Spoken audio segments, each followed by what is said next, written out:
Hello, and welcome to Cricket Unleashed, the podcast for players who want to go from capable to seriously dangerous at the crease. I'm Dan Bowser, head coach of Advanced Cricket Academy, and your guide for this mini series on spin. Today, we're launching episode 1, The Art of Playing Spin. Over the next however long, we're going to break down spin into bite sized coaching gold, the technique, the footwork, the mental game, and drills you can take straight into the nets. Whether you're preparing for red ball tours, club cricket, or just want to make time at the crease less of a guessing game, this episode is for you. I'll walk you through everything step by step. We'll pause for drills you can try immediately, and I'll share match examples and coaching cues that players actually use at the highest level. So, pads on, focus on the ball, and let's get into it. First up, why is spin so different? Pace bowlers have a kind of directness. They test your reflexes and courage. Spinners test your judgment, timing, and patience. They introduce subtleties, flight, dip, drift, changes in pace, variations in length and trajectory. The surface is an ally to a spinner, but so is the batter's impatience. Think of spin as a game played in 3 planes: in the air, flight and drift; at the pitch, turn and bounce; and in your mind, pressure and doubt. If you can control at least 2 of those planes, you'll usually come out on top. Today, we'll give you the tools to do that. Let's be practical. Start at the top, the stance and grip. Feet shoulder width, knees soft, weight slightly forward, not on your heels. Shoulder and head aligned so you can watch the release. Hands near the top of the handle but relaxed, ready to adjust. Why weight forward? Because against spin, you may need to move either forward or back. A forward bias lets you move into the line quickly without being on your heels. Heel-heavy players get sucked into half steps and indecision. Grip. Nothing exotic, comfortable, light, fingers relaxed. Top hand controls the line, bottom hand controls the angle. When you anticipate spin, think soft hands, reduce the bat's rebound on edges. Ready position, forward press. A tiny forward press as the bowler starts his delivery stride, not before. This mini movement keeps you active. It's not a commitment, it's preparedness. Practice until it's automatic. Micro drill. Stand with your coach or partner at bowling distance. Take your normal stance. On the bowler's pre-delivery bump, make a 2 to 3 centimeter forward press and hold for 2 seconds. Do 20 or so reps. Focus on balance, not speed. Footwork, the 2 choices. Footwork is the single most important factor. When you stand still, a spinner controls you. You have 2 broad options for almost every ball: forward or back. Half steps are the enemy. Forward options: smother, drive. Step hard to the pitch of the ball. Get your head over it. The goal: hit before the ball can turn sharply or bounce unpredictably. When to do it: if the length is fuller or you sense, loop and dip. Yes, I'm reading this off my phone. I'm not good enough to remember it all yet. So a few coaching cues you can use: head over the ball, leave the back leg behind. I talk a lot about leaving that back leg behind. Keeps your eyes level, keeps that back path nice and straight, and play with the spin. So whichever way the ball is spinning, ideally you want to play the ball in that direction. Back options: leave, punch, cut. Yes, I do love a leave. Big back step gives you room to see the turn. Play late with soft hands or hit over the top.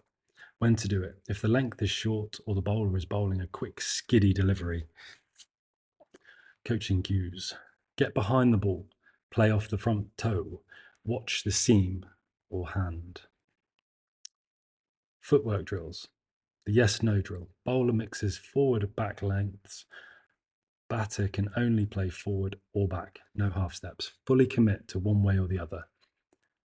40 balls, count successful calls. The meter drill. Set 2 cones, 1 meter forward and 1 meter back.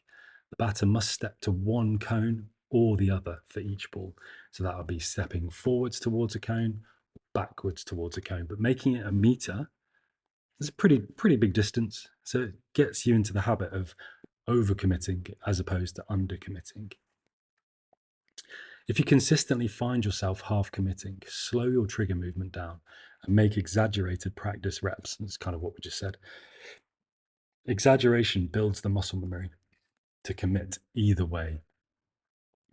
Reading the ball, hands and release.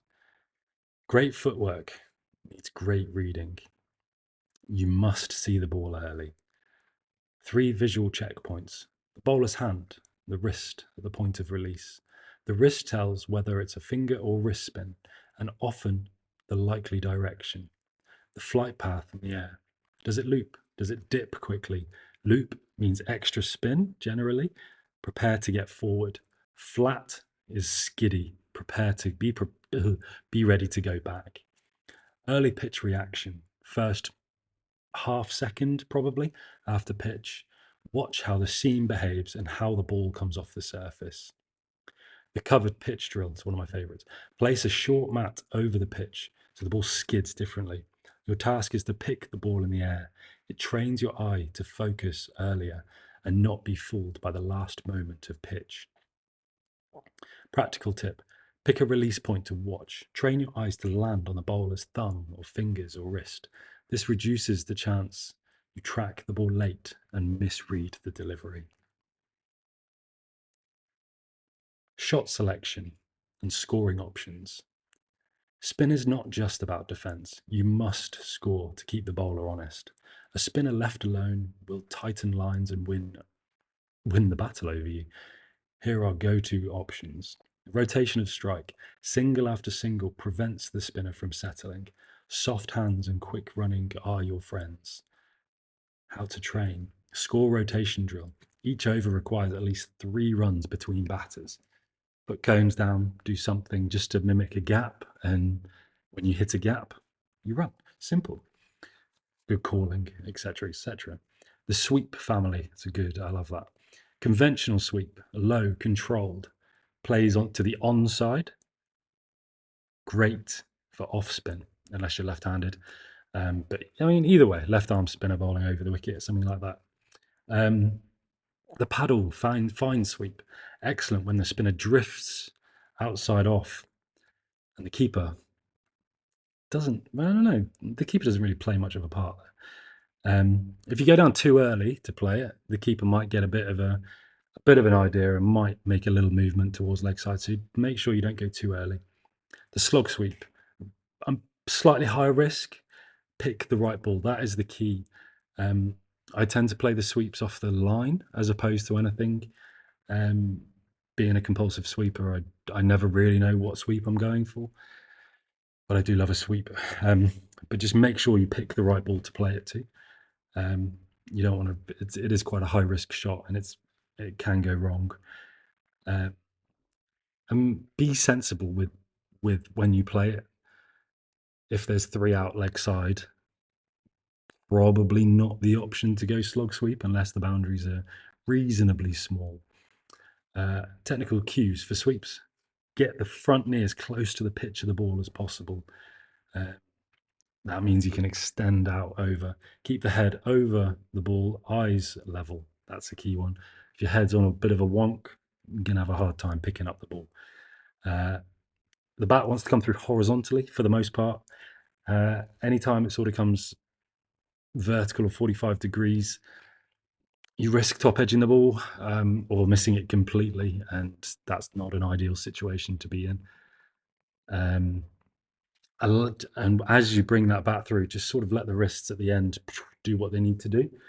I find if I hold the bat a bit too firm and try and resist that urge to either close the face at the end or just go through with the shot, then I get into more trouble. So just let those hands go. As long as you make connection with a nice strong position, what happens after is largely irrelevant. And my big one is watch the connection point. Really focus on that connection point.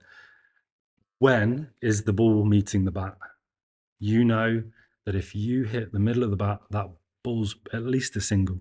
It's at least a single, and your partner at the other end will tell you to run or not. And if you're slog sweeping and you absolutely nail it, you're going to have time to watch it sail over the rope. So always, always, always make sure of that connection point. So I spoke a bit too long there. Using the feet coming down the wicket, essentially. The drive or smash off the front foot into the offside. If the ball is full, commit and use that shoulder, that front shoulder, to pivot your body. Wherever you want that ball to go, you want to get that front shoulder going into it, into that shot. And again, likewise with the sort of half movements, no half measures here. You want a small-ish first step, and then you can sort of adjust there. If you go too big, you can lose balance, all that stuff. So that's not ideal. And you can look to go straight, you can look to go over extra cover, you can look to keep it along the ground. A lot of people use it just to rotate strike. Bowlers on top, they may have a fielder out going with the turn, so they might put long on out if they're an right arm off spinner bowling to a right hander. They might have mid off out to a left hand, if it's a leg spinner, that sort of thing. So some people just use it to get off strike. It's not. It doesn't even have to be a really aggressive thing. It is just positive. You're being really positive when you're using your feet. Using the crease. So using the crease is, if you can use it whenever, really. It doesn't have to be a shorter delivery. It can be a full delivery. Again, if the bowler's on top, just moving around that crease a little bit really enables you to become a 360 player. Essentially, you can hit that ball wherever you want. But it's really, really handy for rotation of strike, because if the ball's turning into you, you can get back and across to off stump and just nurdle it into the onside, generally somewhere around about square leg, and rotate the strike. A bit later on in the innings, when they're sort of going death bowling a bit more, you can use the crease and get under those Yorkers. The Yorkers still a key delivery. And if you've watched much of Joss Butler over the last 10 to 15 years, he's sort of made that his own, getting under those Yorkers, getting deep in his crease, that sort of stuff. Doesn't have to be a really aggressive shot. It can just be a nice positive rotation and strike.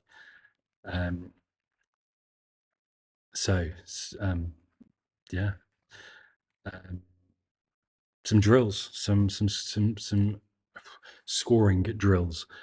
Sweep zones. Place cones where you want the sweeps to go. Practice hitting them 20 times. So let's say you face 100 balls. Can I hit that gap 20 times? That sort of thing. You can try and do it consecutively. You can use it as an innings, but just focus on hitting those gaps, and then you can move those gaps around and start hitting it different areas and really controlling where you want that ball to go. Rotate and sprint. That's quite a good one. A 2-ball sequence. On the first ball, you must rotate the strike. On the second, attempt a boundary. It keeps the pressure on the spinner. And my general rule of thumb slightly differs from that.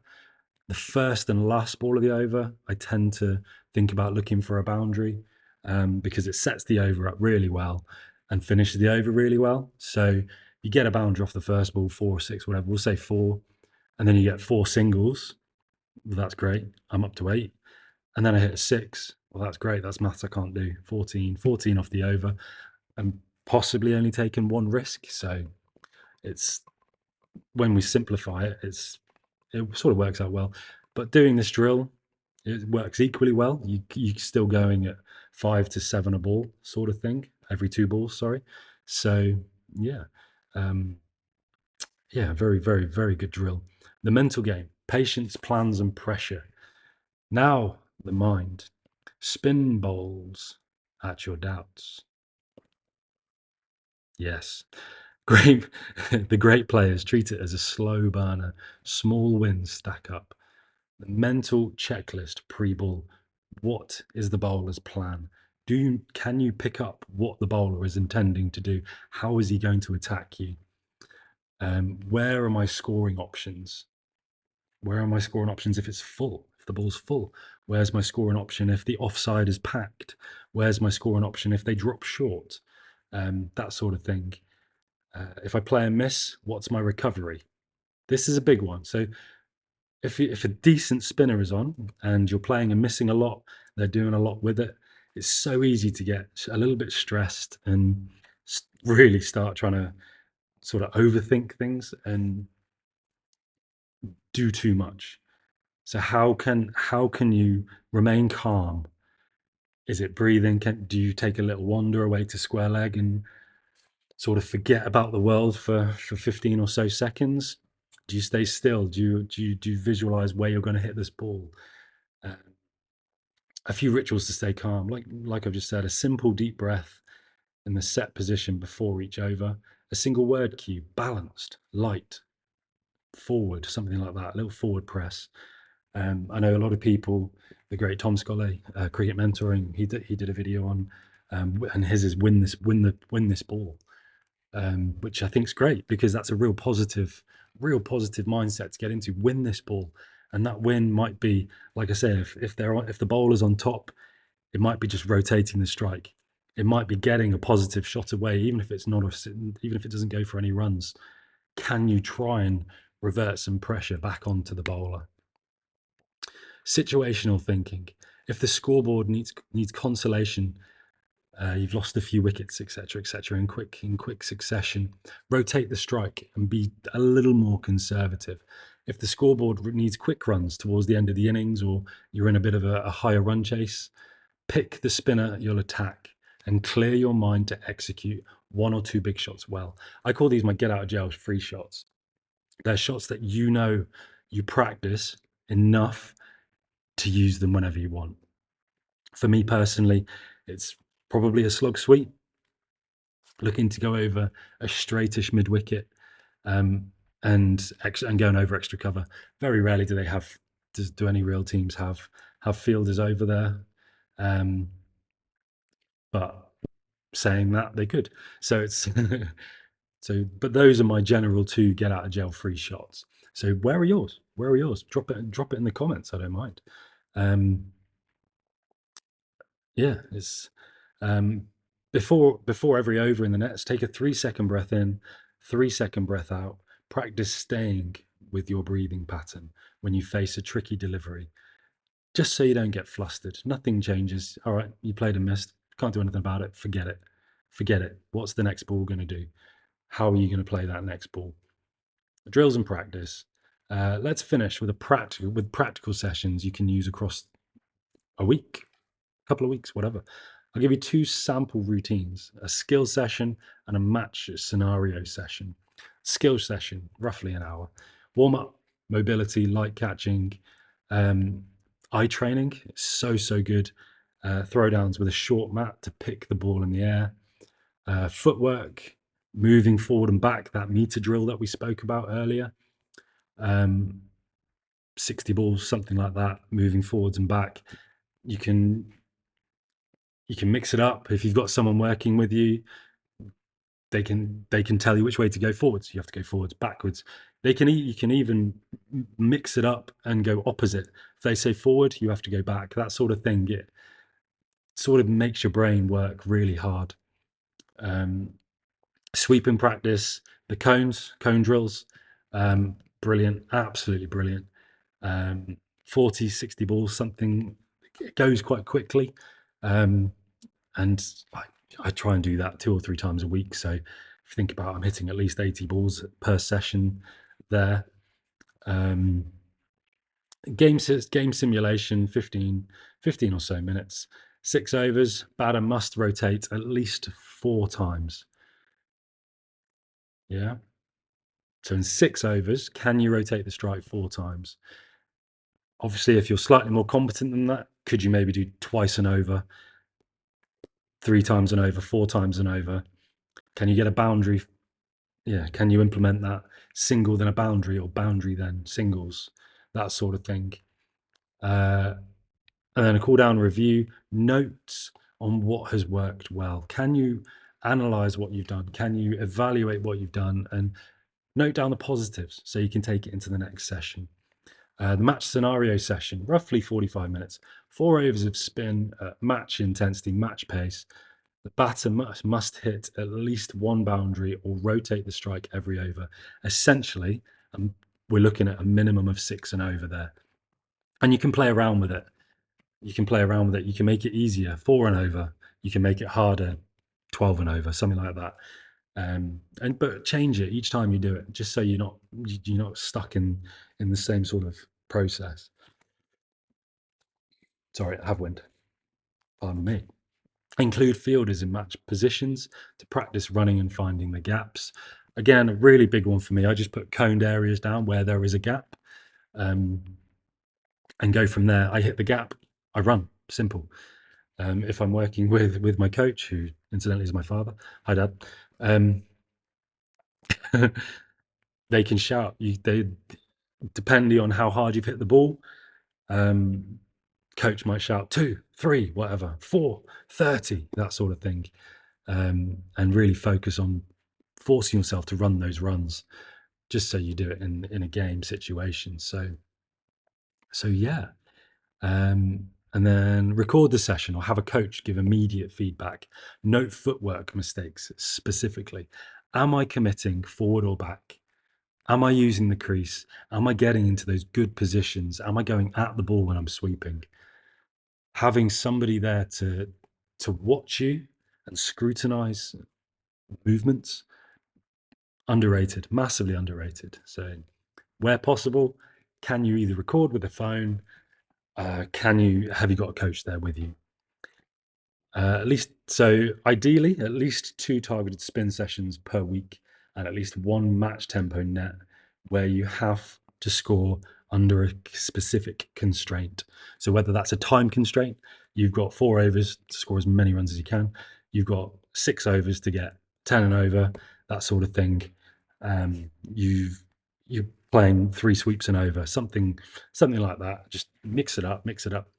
And yeah, I just want to share a couple of stories from professional cricket, from various people I've worked with and spoken to throughout my time on various cricketing circuits.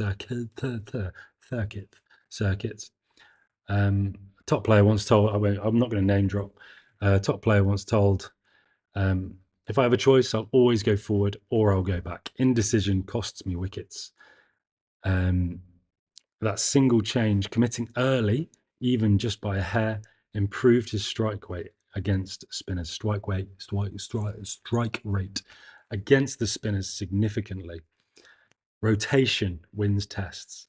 In longer formats, players who can turn 8 to 10 dot balls into singles and twos create scoring pressure, which eventually forces spinners to alter their length. If you're consistently hitting them off the front foot, they have to drag their length back. If you're getting really deep in your crease and you're turning things into short deliveries, where can they go? They haven't really got anywhere to go. They're gonna have to go even shorter then, and then you get even more scoring options. That's how long innings are built. Essentially, you build an innings rotating. If you want to build an innings, rotation of strike is crucial. So, a few questions I have been asked. About spin is one of the big ones is, how do I practice reading wrist spin at home? Use a tennis ball. This would be a good thing. Use a tennis ball first to slow reaction time. Throw down with a wristy release if possible. So you've got a friend working with you.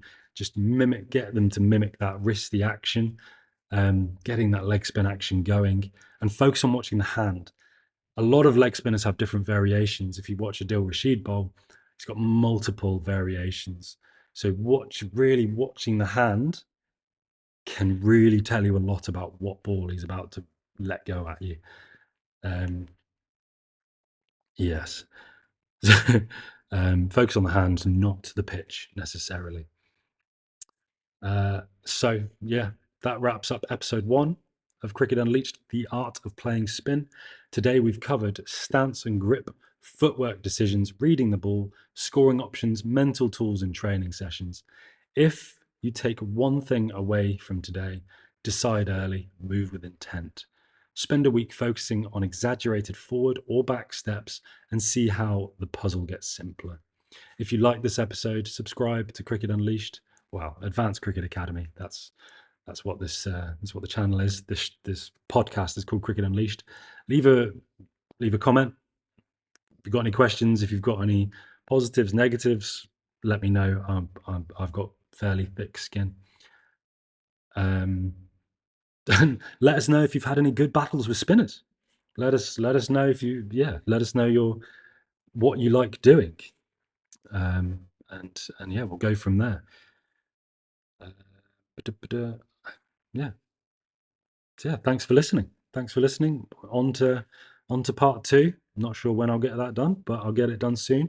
Like I said, if you like the content, please smash that like button, comment and subscribe if you're new, and I will catch you in the next one.